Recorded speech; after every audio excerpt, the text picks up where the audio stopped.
Donc, on va déterminer maintenant l'énergie. L'énergie en kilowattheure va être égale à la puissance électrique, de la pompe fois le temps d'ensoleillement. On connaît le temps d'ensoleillement qui est égal à le temps d'ensoleillement qui est 5 heures par jour, mais on ne connaît pas la puissance électrique. Alors nous allons calculer maintenant la puissance électrique. La puissance électrique est égale à la puissance hydraulique. La puissance hydraulique sur le rendement de la pompe. Ce qui va nous faire, la puissance hydraulique est égale à 2,725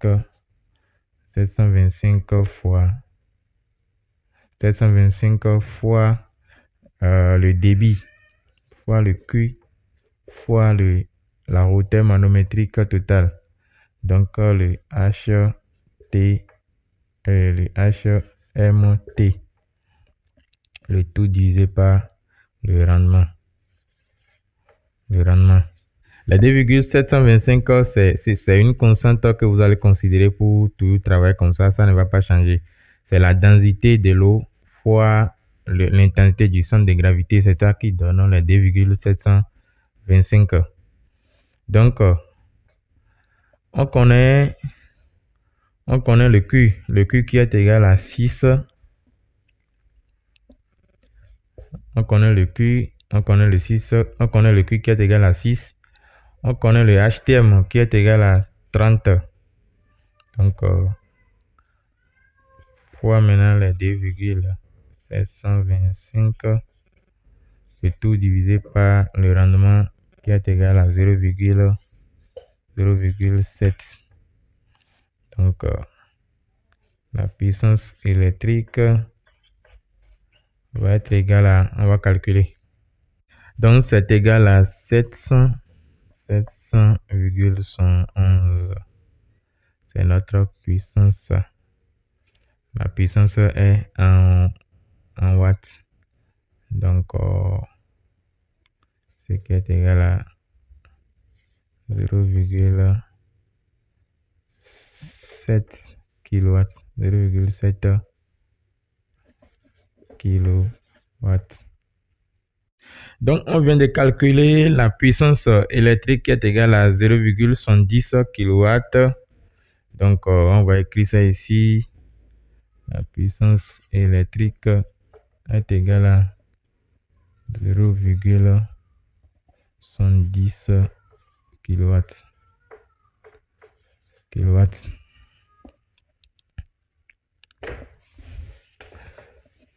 Comme on vient de calculer notre puissance électrique, donc on peut désormais calculer l'énergie consommée.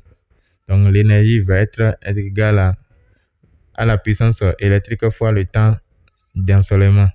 Donc ce qui nous fera 0,70 fois le temps d'ensoleillement qui est 5. Donc notre énergie est égale à 3,5 kWh. Puis ça fait kW fois le temps qui est en heure, kWh. Donc l'énergie en kWh là, ça fait 3,5. Donc nous allons écrire l'énergie là ici.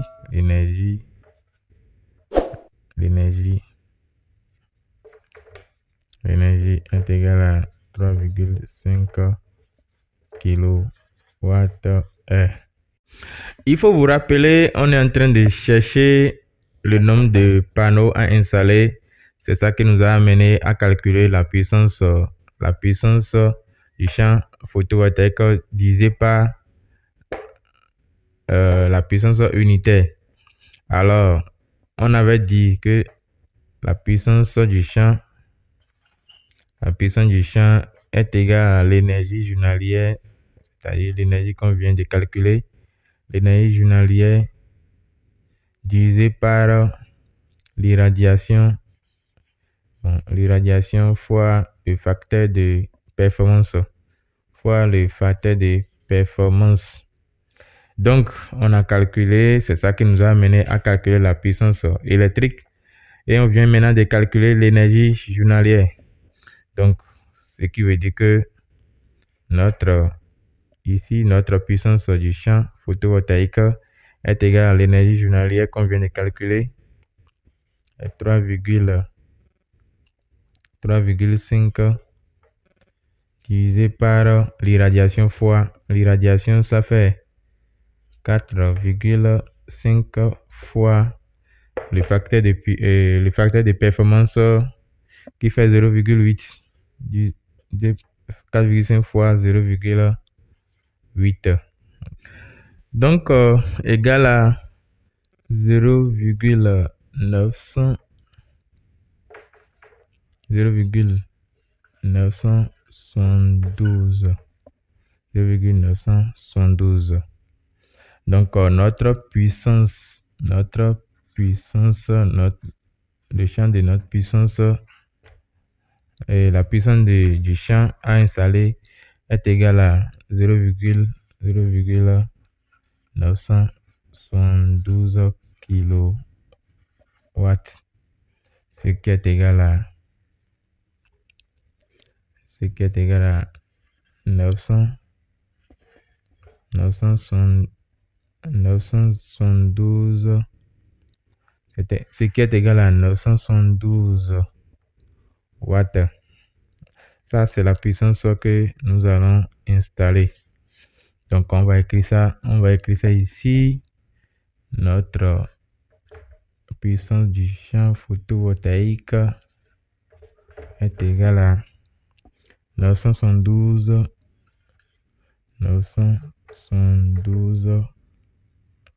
watts. C'est le nombre de panneaux que nous cherchons en effectuant tous ces calculs. Donc, le nombre de panneaux, on connaît finalement la puissance du champ photovoltaïque, on connaît la puissance unitaire. Donc, ça nous fera 972 divisé par 300. Ça nous donne 3,24 panneaux. Donc, on ne peut pas avoir 3,24 panneaux. Donc, on va augmenter, on va arrondir. Donc, le nombre de panneaux va être finalement égal à 4 panneaux. 4 panneaux. 4 panneaux.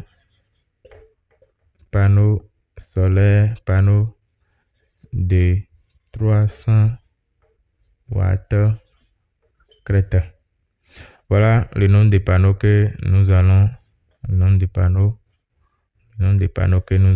installer pour pouvoir alimenter notre pompe solaire de 0,70 kW. Notre pompe solaire de 700 watts. Voilà le nombre de panneaux finalement à installer.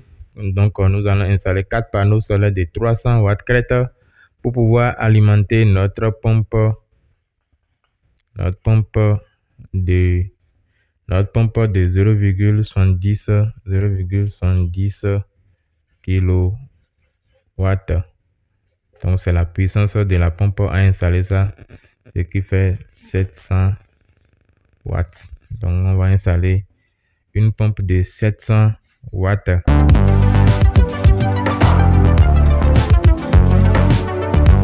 Une fois que nous avons effectué tous les calculs possibles, nous devons maintenant choisir la pompe en fonction de 3 critères principaux. Nous avons d'abord la puissance. Donc, on a déjà calculé la puissance de la pompe électrique de la pompe.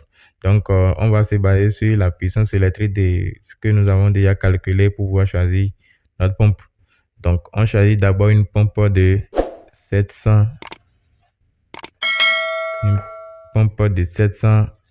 watts. La hauteur de refoulement totale de la pompe la capacité de la pompe à refouler de l'eau. Donc, la hauteur que la pompe peut supporter doit être supérieure à notre hauteur que nous avons estimée ici pour qu'en cas de perte, il n'y ait pas de la hauteur manométrique totale doit être supérieure à 30 mètres. Pas même un peu supérieur, ça peut même doubler les 30 mètres. La hauteur que la pompe peut supporter peut même doubler les 30 mètres pour qu'il n'y ait pas de perte sur le débit que nous avons estimé. Et troisièmement, notre débit, le Q que supporte la pompe, puisque tout ça là est inscrit sur la pompe. Donc, le débit supporté par la pompe doit être supérieur à 6 mètres cubes pendant les 5 heures de temps. Pendant les 5 heures de temps. Donc, voilà les critères principaux sur lesquels nous allons nous baser pour pouvoir choisir notre pompe. On va d'abord vérifier la puissance de la pompe pour voir si la puissance est supérieure à la puissance que nous avons calculée ici. La hauteur manométrique de la pompe, la hauteur manométrique totale, c'est-à-dire la profondeur plus la hauteur pour atteindre le stockage doit être supérieur à 30 mètres, voire même doublé si c'est possible. Le débit supporté par la pompe doit être supérieur à 6 mètres cubes pendant les 5 heures de temps. Donc, voilà les critères sur lesquels nous allons nous baser pour pouvoir choisir notre pompe solaire.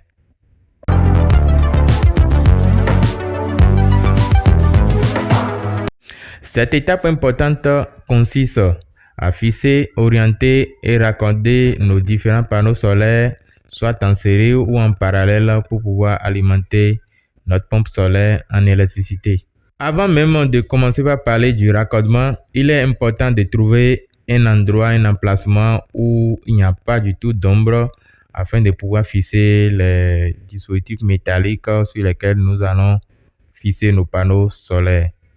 Pour le raccordement de la pompe, deux paramètres importants sont à prendre en compte pour pouvoir faire un bon raccordement et pouvoir alimenter la pompe correctement sans souci. Nous avons la tension et l'intensité.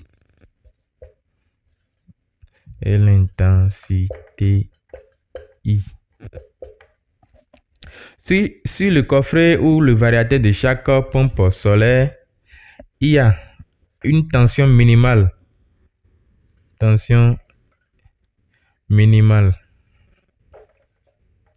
Il y a une tension minimale que la pompe doit avoir d'abord avant de pouvoir travailler. Et il y a une tension maximale que vous ne devez pas dépasser pour l'alimentation de la pompe. Mais au niveau du courant, il n'y a pas trop de soucis. Au niveau du courant, au niveau de l'intensité, puisque ça commence généralement de 0 jusqu'à une intensité donnée, 16 ampères ou bien 17. 16 ampères, 17 ampères, 18 ampères, etc. Je n'ai pas dit que c'est le massif, c'est à partir de là, non. Mais ça se retrouve souvent dans ces zones, 16 ampères, 17 ampères, jusqu'à 20 ampères, en fonction de la puissance. Il est important de se référer à ces données, l'intensité et la tension, avant de savoir exactement quel couplage vous allez faire, si c'est un couplage en série ou bien s'il faut faire un couplage en parallèle. Pour la plupart des pompes solaires, ils font de telle manière que vous puissiez faire les couplages en série seulement, puisque en série, la tension de chaque panneau s'additionne. Donc, si nous avons un panneau là, plus de le deuxième panneau, le troisième panneau, si vous branchez les panneaux en série, la tension des panneaux s'additionne.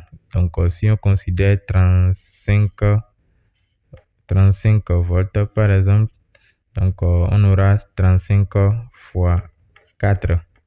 Donc, ça nous donnera probablement 140 votes. 140 votes, ça veut dire que au niveau de chaque panneau, nous avons 35 votes, 35 votes, 35 votes, 35 votes. Donc, en série, les tensions s'additionnent. Mais en parallèle,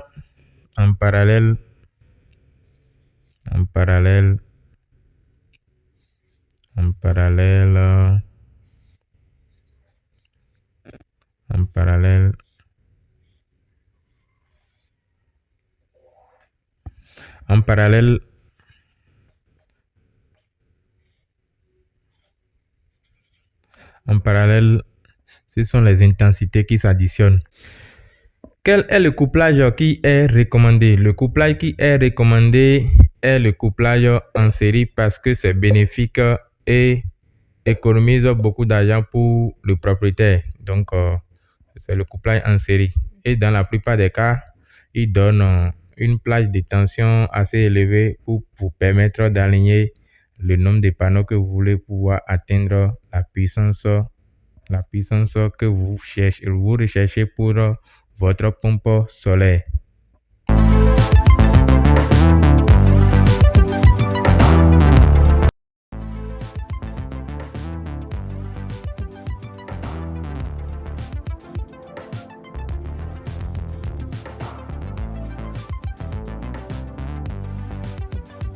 Vous avez un projet de forage pour la consommation à la maison, vous voulez consommer à la maison et vendre, ou bien vous voulez irriguer votre champ, ou bien faire du maraîchage, ou bien vous voulez faire les trois en même temps, n'hésitez surtout pas à nous contacter. Nous sommes disponibles pour vous aider et pour mettre tout à votre disposition, que ce soit les panneaux solaires, la pompe solaire. Contactez-nous. Si vous avez quelqu'un qui est dans le besoin ou si c'est vous-même qui êtes dans le besoin, n'hésitez surtout pas à nous contacter. Nous allons laisser notre numéro en bas. Merci et à la prochaine pour une nouvelle vidéo.